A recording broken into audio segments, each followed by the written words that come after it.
নমস্কার বন্ধুরা, কৃষ্ণা ফুড ওয়ার্ল্ডে আপনাদের স্বাগত। আজ আবারও একটি নতুন ভিডিও নিয়ে চলে এসেছে।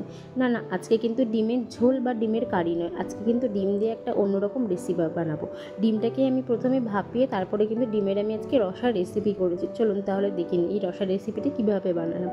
প্রথমে কিন্তু আমি 4টে ডিম নিয়ে নিয়েছি, তারপরে নিয়েছি একটা মিডিয়াম সাইজের আলুটাকে ছোটো ছোটো করে ডুমো করে কেটে নিয়েছি, দিয়ে কিছুটা পেঁয়াজ কুচিয়ে নিয়েছি, লঙ্কা কুচিয়ে নিয়েছি। ডিমটাকে অমলেট করে ভাপাবো বলে তার জন্য পেঁয়াজ একদম ঝিরিঝিরি করে কুচিয়ে নিয়েছি, 3টে লঙ্কা নিয়েছি, 1 ইঞ্চি মতো আদা নিয়েছি, আর তার থেকে 5 কোয়া রসুন নিয়েছি। এদিকে জলটা আমি গরম করতে বসিয়ে দিলাম, আমি ডিমটা ভাপাবো তাই। এদিকে বাটি নিয়ে নিয়েছি, বাটির মধ্যে অল্প অল্প করে তেল নিয়ে নিয়েছি, তেল মাখাবো বলে আমি কিন্তু 4টে বাটি নিয়ে নিয়েছি। 4টে ডিমের জন্য কিন্তু 4টে বাটি নিয়ে নিয়েছি। দেখুন সবকটা বাটিতে এবার এক এক করে সবকটা ডিম ঢেলে দেবো আমি ভেঙে। দেখুন সবকটা বাটিতে কিন্তু আমি ডিম ঢেলে নিয়েছি। এবার এর মধ্যে দিয়ে দেব নুন, পেঁয়াজ আর লঙ্কা কুচি দিয়ে কিন্তু এটাকে খুব ভালো করে ডিমের অমলেটের মতন ফেটিয়ে নিতে হবে।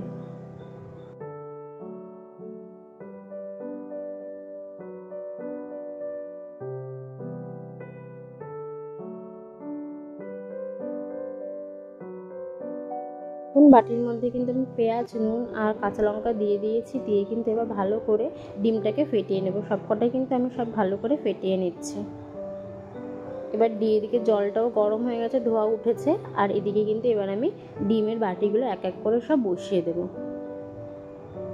ডিমগুলো কিন্তু 5 থেকে 7 মিনিটের মধ্যে ভাপা হয়ে যায়। এবার কিন্তু আমি ঢাকা দিয়ে দেবো, 5-7 মিনিট ঢেকে রাখলেই হয়ে যাক। ওইদিকে ডিমটা ভাপা হোক, আর এদিকে আমরা একটা মশলা বানিয়ে নিই। প্রথমে কটা চিনেবাদাম নিয়েছি, তারপরে 3টে কাঁচা লঙ্কা, কিছুটা একটু বড় করে কেটে রাখা পেঁয়াজ কুচিয়েছিলাম সেটা দিয়ে দিয়েছি, আদাটা আর সাথে রসুন দিয়ে দিলাম, আর দিয়ে দেবো এর মধ্যে সব একেবারে গুঁড়ো মশলা। আজকে কিন্তু মশলা কষানোর সময় কিন্তু আলাদা করে আমি কোনো গুঁড়ো মশলা দেবো না, আমি একেবারে কিন্তু এই মিক্সিং জারের মধ্যে গুঁড়ো মশলা দিয়ে দিয়েছি। গুঁড়ো মশলার মধ্যে দিয়েছি জিরে গুঁড়ো, ধনে গুঁড়ো, লঙ্কা গুঁড়ো আর সামান্য পরিমাণ গুঁড়ো দুধ আর একটা মিডিয়াম সাইজের টমেটো দিয়ে কিন্তু আমি খুব ভালো করে এটা পেস্ট করে নিয়েছি। আর এইদিকে কিন্তু দেখুন ডিমটা হয়ে গেছে। এবার কিন্তু আমি ডিমটা নামিয়ে ফেলবো। দেখুন আমি ছুরি দিয়ে দেখে নিলাম ডিমটা হয়ে গেছে কিনা। হ্যাঁ, ডিম কিন্তু হয়ে গেছে। এবার কিন্তু আমি ডিমগুলো নামিয়ে নিলাম পাত্রের মধ্যে। একটা থালার মধ্যে ডিমটা নামিয়ে নিয়েছি।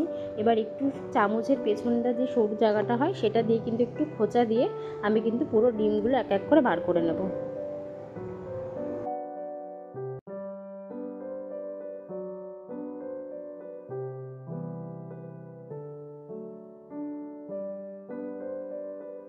এদিকে কিন্তু ডিমগুলো সব নামিয়ে ফেলেছি আমি। আর এদিকে আমি গ্যাসে কড়াই বসিয়ে দিয়েছি, তার মধ্যে এবার দিয়ে দেব পরিমাণ মতো তেল, দিয়ে কিন্তু আমি প্রথমে আলুটা ভেজে নেব। তেলটা কিন্তু গরম হলে এবার দেখুন আমি আলুগুলো সব ছেড়ে দিলাম। আলুগুলো এবার খুব ভালো করে আমি ভেজে নেব। খুব ভালো করে বলতে কিন্তু একেবারে ডিপ করে নয়, একটু কাটা লাল হলেই কিন্তু আমি আলুটা নামিয়ে ফেলবো।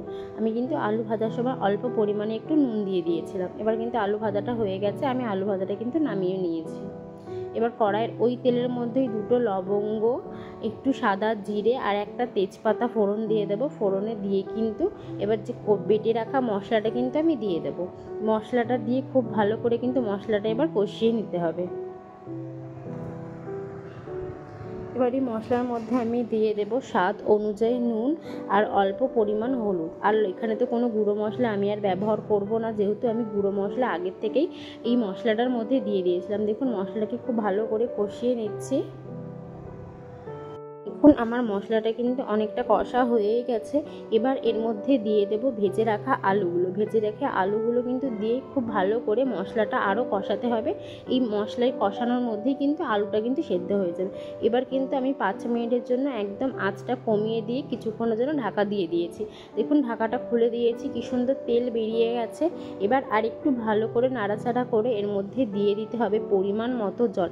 এটা যেহেতু রসা, এখানে খুব বেশি জল ব্যবহার করা যাবে না, অল্প পরিমাণ জল ব্যবহার করাটাই ভালো। আর এটাকে এর মধ্যে যে জলটা আমি দিচ্ছি সেই জলটা কিন্তু আমি আগে থেকে একটু গরম করে রেখেছিলাম, সেই গরম জলটাই দিয়েছি, কারণ তাহলে আর বেশি আমার ফোটাতে হবে না।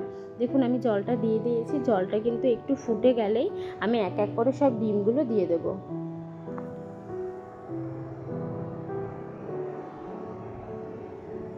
দেখুন আমার ঝোলটা কিন্তু ফুটে গেছে। এবার আমার ভাপিয়ে রাখা ডিমগুলো কিন্তু সব দিয়ে দেব।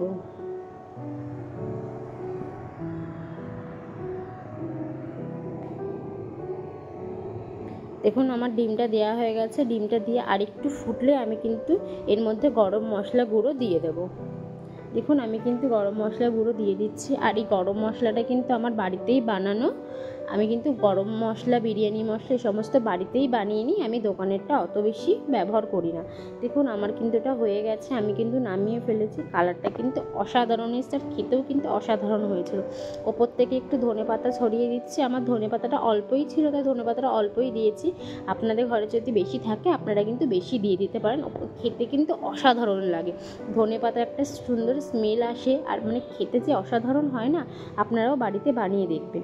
আর আমার ভিডিওটা ভালো লাগলে like, comment, share and subscribe করে দেবেন।